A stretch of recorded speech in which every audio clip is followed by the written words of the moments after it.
আজকের আমি বানাবো বোয়াল মাছের কালিয়া। তার জন্য আমি বোয়াল মাছ নিয়ে নেবো কয়েক পিস। বোয়াল মাছের মাথা আর লেজ, পেটি এগুলো দিয়েই ভালো হবে কালিয়াটা। আমি তাই পেটিগুলো, মাথাগুলো, লেজটা বেছে নিয়ে নিই। আর লাগবে না আমার, এই কটা মাছ নেব। মাছটার মধ্যে আমি নুন হলুদ মাখিয়ে নেব। নুন হলুদ 1 চামচ দেব, দিয়ে ভালো করে মাখিয়ে নেব।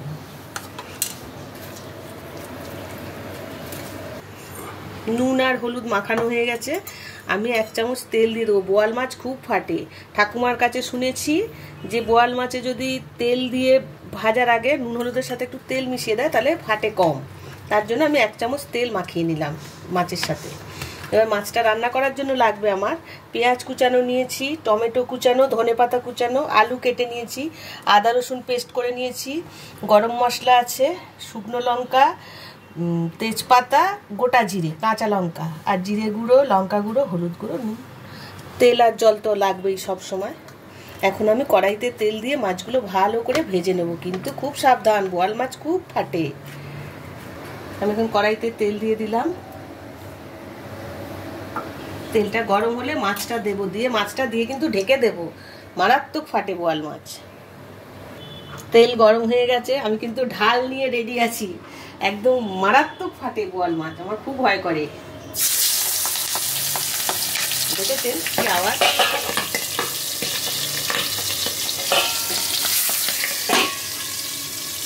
আমি মাছগুলো দিয়ে উল্টে পাল্টে ভালো করে ভেজে নেব।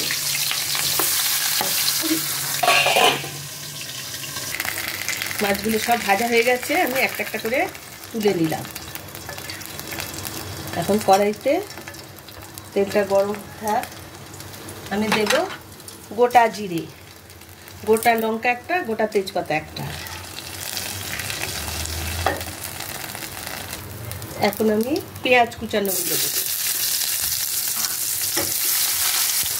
আলু কাটাগুলো দিয়ে দিলাম, দিয়ে ভালো করে এগুলো একটু লাল লাল করে ভেজে নেবো। আলু আর পেঁয়াজ, আলু পেঁয়াজগুলো ভাজা হয়ে এসছে। আমি এখন দেবো এই পেঁয়াজ রসুনের পেস্ট,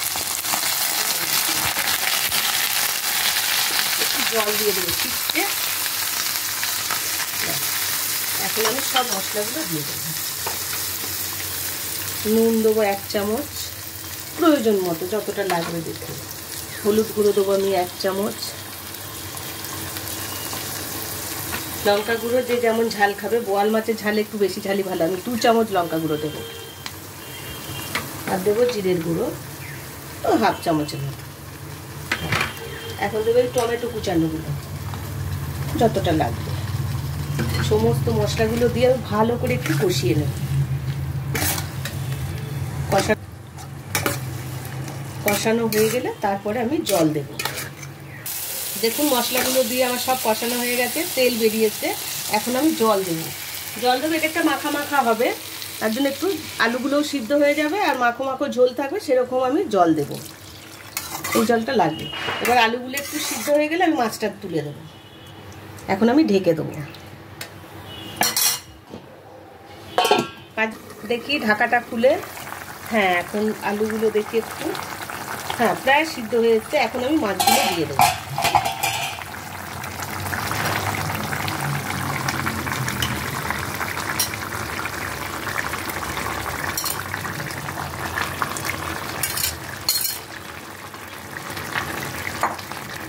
মাছগুলো ভালো করে ঝোলটা একটু ঢুকে যাবে, আলুটাও ঠিকঠাক সিদ্ধ হয়ে যাবে। 2 মিনিট পরে আমি মাছটা নামিয়ে দেবো। নামানোর আগে আমি একটু গরম মশলা দেবো।